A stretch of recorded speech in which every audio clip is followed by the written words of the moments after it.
Les saludamos con mucho cariño en el nombre del Señor Jesucristo, siguiendo esta secuencia de los misterios de Dios. Vamos hoy a considerar el misterio de la habitación de Cristo en el creyente, y para eso vamos a tomar como base los versículos 26 y 27 del primer capítulo de la carta de Pablo a los Colosenses.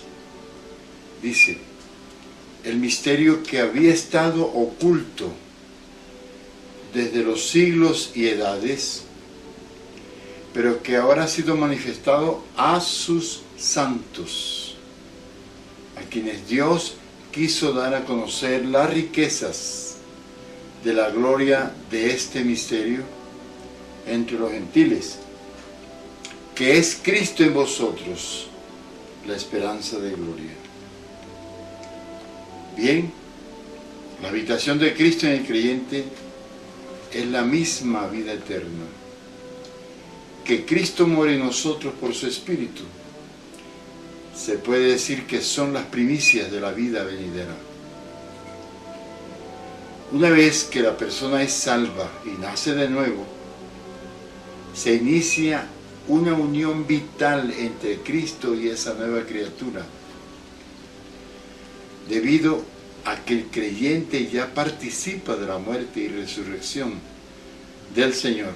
Entonces la persona ha pasado de muerte a vida, pero no necesariamente a una nueva vida evangélica, sino a una vida de resurrección. Por eso es un misterio, porque en el Antiguo Testamento solo conocían el pacto de la ley, pero ese pacto fue todo un fracaso. Ante el fracaso del antiguo pacto, refiriéndose al nuevo pacto que el Señor quiso hacer, el Señor había dicho, y lo había dicho en Jeremías 31:33, daré mi ley en su mente y la escribiré en su corazón, ya no en tablas ni en papiros, sino en el corazón de los que creyesen. ¿Cómo escribe Dios su voluntad en el corazón de una persona? Solamente habitando Él mismo en el corazón del creyente. De ahí que el misterio de la habitación íntima de Cristo, vivo en el creyente, es el secreto de la santidad y de la transformación según su imagen. Y eso requiere una operación continua del Espíritu Santo en la persona que voluntariamente lo quiera. Después de muchos años de tratamiento y desarrollo espiritual, el apóstol Pablo llega a confesar, tú lo encuentras en Gálatas 2:20, dice: con Cristo estoy juntamente crucificado, y ya no vivo yo, mas Cristo vive en mí. Y lo que ahora vivo en la carne, lo vivo en la fe del Hijo de Dios, el cual me amó y se entregó a sí mismo por mí. Sin duda, la muerte de Cristo debe tener sus efectos en el creyente. ¿Por qué? Ese efecto efectos deben ser manifestados en experiencias reales, extirpando en nosotros toda secuela de la naturaleza de pecado y sus destrozos. Entonces Cristo en nosotros nos va introduciendo en una nueva modalidad de vida que no consiste meramente en que hayamos tomado la resolución de modificar nuestras costumbres. Entonces, como lo he reiterado, el significado básico de la palabra misterio se refiere a algo dentro del plan o de la mente divina que antes estuviera oculto pero que ahora ha sido revelado. Y eso le da el significado de secreto abierto. Como ya sabemos, todo verdadero misterio solo puede ser conocido mediante revelación divina, por tratarse de algo divino, más allá del alcance de la investigación humana. La palabra misterio tiene la misma raíz de místico o también de misticismo. La definición básica de misticismo está relacionada con algún contacto sobrenatural con un ser superior, con la persona que recibe tal contacto. En nuestra cultura occidental,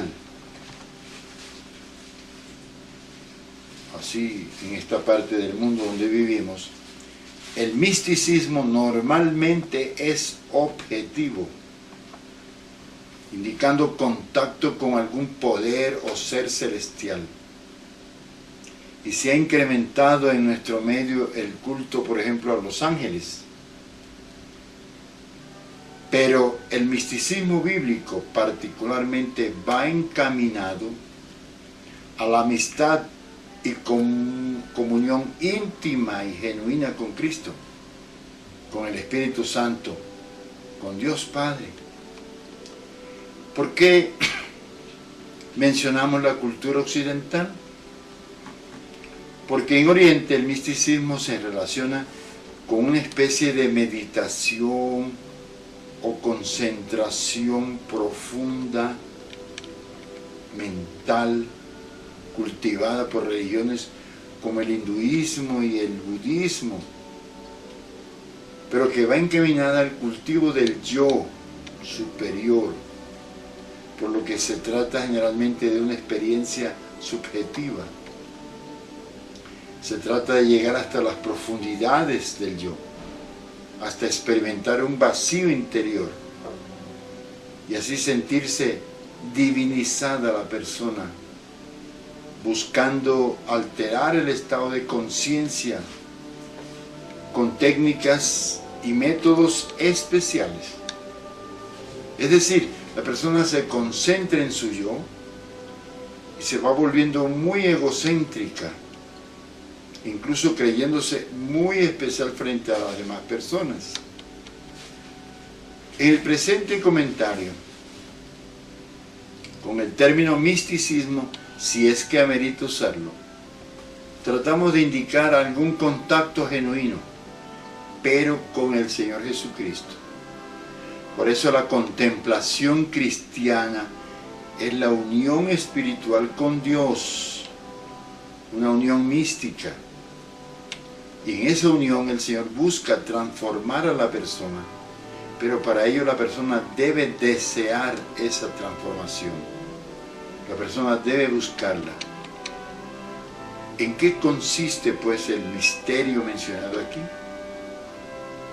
Indudablemente se trata de un aspecto particular de las buenas nuevas, o sea, la realidad del Cristo que habita en nosotros. Nosotros vivimos la vida eterna por el hecho de que Cristo habita en nosotros. Conforme Romanos 8:29, una cita conocida, en nosotros va operando un proceso creciente, una transformación efectuada por el Espíritu Santo, que se traduce en un desarrollo de la naturaleza moral de Cristo en cada hijo de Dios, pero en cada hijo de Dios que lo procure.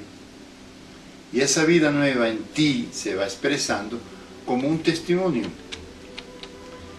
En el interior del creyente se va operando una edificación que no tenía. Por eso en Efesios 2:22 dice, viene hablando de Cristo y dice, en quien vosotros también sois juntamente edificados para morada de Dios en el Espíritu. En el interior del creyente se efectúa una relación mística entre nuestro espíritu y el Espíritu Santo por la obra de Cristo, por su muerte y resurrección, de la cual ya el creyente participa. Definitivamente, morir al yo y vivir en Cristo no se logra con ningún esfuerzo humano. Y va más allá que simples palabras y simples promesas. Nuestros propios recursos no nos sirven, ni nadie lo ha logrado tratando de cumplir la ley usando esos recursos humanos. Se requiere una transformación divina operada en nuestro interior. La profunda corrupción en la que nace el género humano es más complicada de lo que cualquiera pueda imaginar.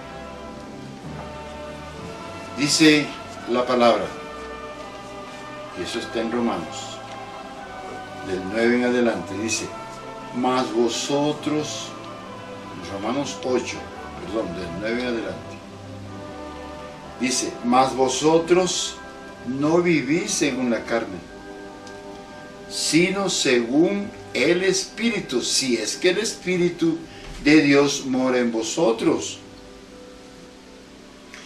Y si alguno no tiene el Espíritu de Cristo, no es de él. Pero si Cristo está en vosotros, el cuerpo en verdad está muerto a causa del pecado, mas el Espíritu vive a causa de la justicia. Y dice en el versículo 11, dice, y si el Espíritu de aquel que levantó de los muertos a Jesús mora en vosotros, el que levantó de los muertos a Cristo Jesús, vivificará también vuestros cuerpos mortales por su Espíritu que mora en vosotros. Es tan difícil acercarse a Dios y a su perfección, que si no es por la vida de Cristo en el interior del creyente, nadie sería capaz y fracasaría en el intento. Pero, para que la morada de Cristo sea eficaz en el creyente, requiere de la voluntad de la persona. Una auténtica morada de Cristo en nosotros requiere un compañerismo moral y espiritual con Cristo. Ese compañerismo debe alcanzar una perfección tal que nuestra voluntad debe llegar a ser cautivada por la mente de Cristo. Acordémonos que Cristo tiene sus propios intereses y muy diferentes de los nuestros. Entonces los intereses nuestros deben llegar a igualarse con los de Cristo, como consecuencia de ese compañerismo que se vaya cultivando. Si estas cosas no llegan a ser una realidad en tu vida, todo esto no pasará de ser palabras bonitas, palabras cargadas de buenas intenciones, claro. Pero sigue diciendo la palabra. Y esto lo dice el apóstol Pablo en la primera carta de los Corintios, allá en el capítulo 6, versículo 19, me parece, dice, ¿o ignoráis que vuestro cuerpo es el templo del Espíritu Santo, el cual está en vosotros, el cual tenéis de Dios, y que no sois vuestros? Eso lo dice la 1 Corintios 6, 19. Ojalá se levantó el contexto. El ser templos del Espíritu Santo significa que Cristo reside en nosotros, y eso nos confiere acceso al Padre, y nos convertimos en el lugar mismo de la manifestación de su santidad. Y es así como obtenemos la victoria sobre el pecado y somos convertidos en agentes de una experiencia nueva para nosotros. Y participamos de nuevos escenarios, participamos de lugares celestiales y de una existencia espiritual, juntamente con una maravillosa vida de resurrección. Estas citas que les damos, repásenlas en su contexto en la Biblia. Por ejemplo, la 2 Corintios 3:18. Hay una declaración muy importante cuando dice: por tanto, nosotros todos, mirando a cara descubierta, como en un espejo la gloria del Señor, somos transformados de gloria en gloria en la misma imagen, como por el Espíritu del Señor. Por causa de eso es que no somos de nosotros mismos y que no nos pertenecemos a nosotros mismos, sino solo a Cristo. Dignidad que exige santidad y glorificación en Dios, en el cuerpo y a través del Espíritu inmortal. Y es así como estamos siendo transformados de un estadio de gloria a otro estadio, hasta que finalmente participemos de la imagen de Cristo, participemos de su naturaleza y de su santidad. Y es así como ahora mismo la naturaleza moral de Cristo está siendo formada en nosotros. Se va forjando en nosotros el carácter mismo de Cristo, porque se trata de uno de los aspectos del fruto del Espíritu que está allá en Gálatas 5, 22 y 23. También es así como tenemos una esperanza digna de confianza, en la cual esperamos la participación en la gloria misma de Cristo. El propio Cristo, como lo dice en Colosenses 2:2, el propio Cristo es llamado el misterio de Dios. Ese es un tema de una consideración posterior. Pero aquí el misterio es lo que Cristo hace por nosotros y lo que significa para nosotros su residencia en nosotros. Esa permanencia es un poder transformador que Cristo va formando en nosotros. Dios es infinito, de manera que el propio Dios estaba oculto, siendo revelado en Cristo, en la encarnación.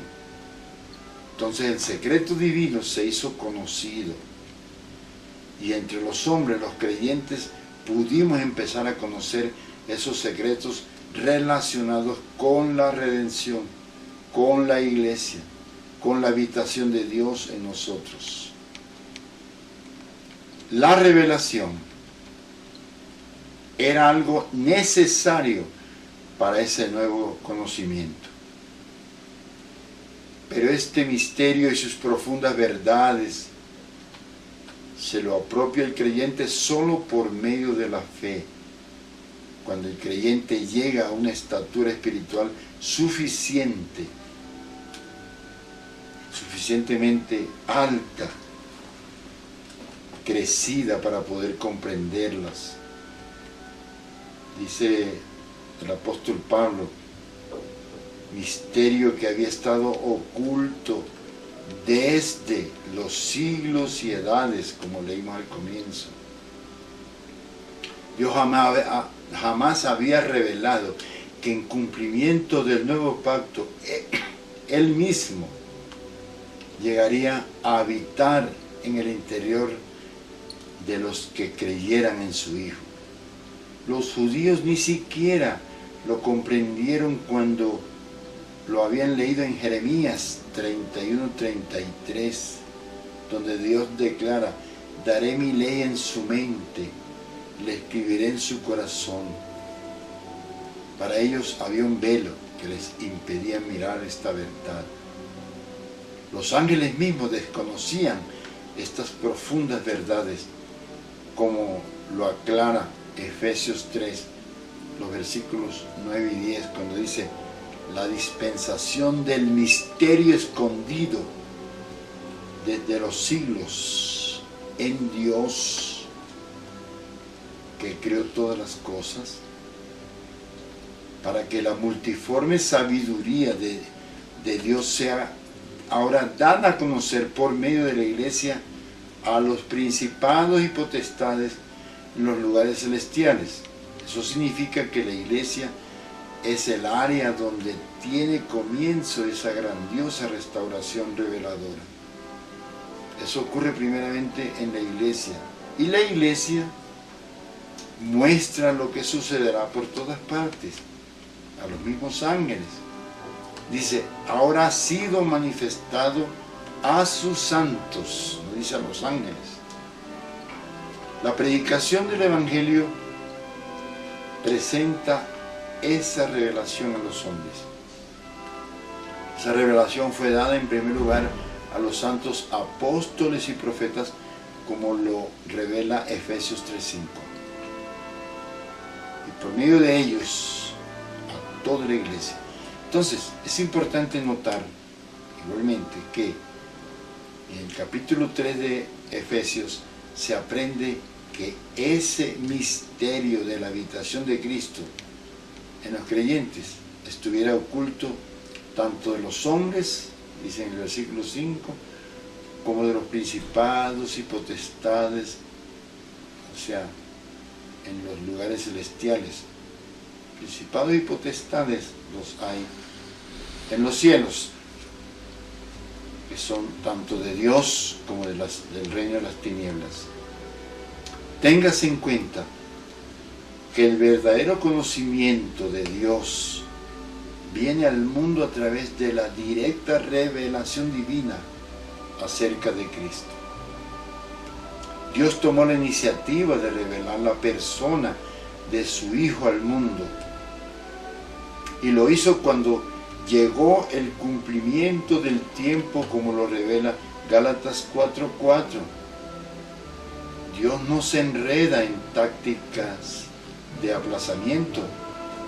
A su debido tiempo Dios hizo conocida su verdad a los hombres, y a su debido tiempo serán cumplidas todas las cosas que faltan conforme al propósito de Dios. El Señor trata contigo, hermano, te transforma y te guía por su sendero, pero habitando dentro de ti como en su propia casa. Si tú no le das cabida en tu vida al Señor, si la voluntad del Señor no es tenida en cuenta en tu diario vivir, si Cristo no reina en tu diario acontecer, eres como una de las vírgenes insensatas. Lo puedes leer en Mateo 25. Por eso Él te dice con insistencia, y este versículo de Apocalipsis 3:20 no está dirigido al mundo, a los impíos, ni a predicar con ese versículo. Está tocando el corazón, las puertas de los mismos creyentes. Por eso dice, he aquí yo estoy a la puerta y llamo, porque hay muchos creyentes que son salvos pero no le abren su puerta al Señor. He aquí yo estoy a la puerta y llamo. Si alguno oye mi voz y abre la puerta, entraré a él y cenaré con él y él conmigo. Apocalipsis 3:20. Que habite con poder el Señor Jesucristo dentro de nosotros es un hecho que se relaciona con las riquezas de la gloria del Señor. El pasaje de Efesios 3:16 indica ese abundante suministro divino con el cual los creyentes son fortalecidos por el Espíritu Santo en el hombre interior. Y eso habla acerca de las riquezas de la gloria de este misterio. Porque el trabajo que opera Cristo en tu interior es una verdadera manifestación de su gloria. incipiente, claro, porque en la medida en que tu transformación espiritual sea efectiva y progresiva, en esa misma medida tú vas entrando en un escenario glorioso, vas entrando en lugares celestiales que tal vez nunca habías conocido, que son los lugares adecuados para todos los seres redimidos y transformados. Entonces, en la medida en que Cristo entre en ti, en tu corazón, y habite en ti y contigo, como en su propia casa, te va llenando, llevando tu vida a la gloria, te va llevando a la gloria y tú vas tomando conciencia de las riquezas de esa gloria. Pues definitivamente en Cristo residen todos los tesoros divinos del conocimiento y de la sabiduría, siendo Él mismo el poder por medio de quien los hombres llegan a participar de los tesoros de los lugares celestiales. Lo dice en Colosenses 2:3, una carta muy rica en este tema. Dice, en quien están escondidos todos los tesoros de la sabiduría y del conocimiento. Eso tiene su gloria, un peso de gloria. Entonces, el misterio consiste en que los hijos de Dios salen por el mundo predicando las buenas nuevas de Dios, el glorioso mensaje de salvación. Entonces las personas son salvas por la obra de Cristo. Entonces la persona experimenta un nuevo nacimiento y Cristo, mediante el Espíritu, viene realmente a habitar en los nuevos creyentes a fin de formar en ellos su propia imagen y naturaleza para que vengan a participar de la plenitud de Dios. Según Cristo participa de ella, lo puedes, ojalá lean Colosenses 2:10, Efesios 3:19. De manera, hermano, pues que las palabras Cristo en vosotros, esas palabras expresan la contundencia de esta comunión mística con el Señor, tanto como la presencia. Entonces, hermanos, hagamos de esta verdad algo real y cotidiano en nuestra existencia. El único contacto que tiene el creyente con la naturaleza divina es el Cristo que habita en nosotros. Sin eso, todos nuestros más hábiles sermones, conferencias, todas nuestras doctrinas bíblicas y teológicas se constituirán en meros poemas retóricos, por demás inútiles. La Iglesia del Señor Jesucristo está muy lejos de estar constituida por una colección de dogmas. Entonces, los meros dogmas carecen de la fuerza y el poder de transformación. Puedes tener la cabeza llena de dogmas. Este misterio declara que consiste en Cristo y de su poder residente en nosotros. Hermano, cualquiera que sea tu orientación religiosa, si eres de Cristo, a ti te digo, cuánto necesitamos de una genuina comunión mística con Cristo. Les recomiendo estudiar a menudo la epístola de Pablo a los colosenses, a todos los que están visitándonos. La paz del Señor sea con todos ustedes.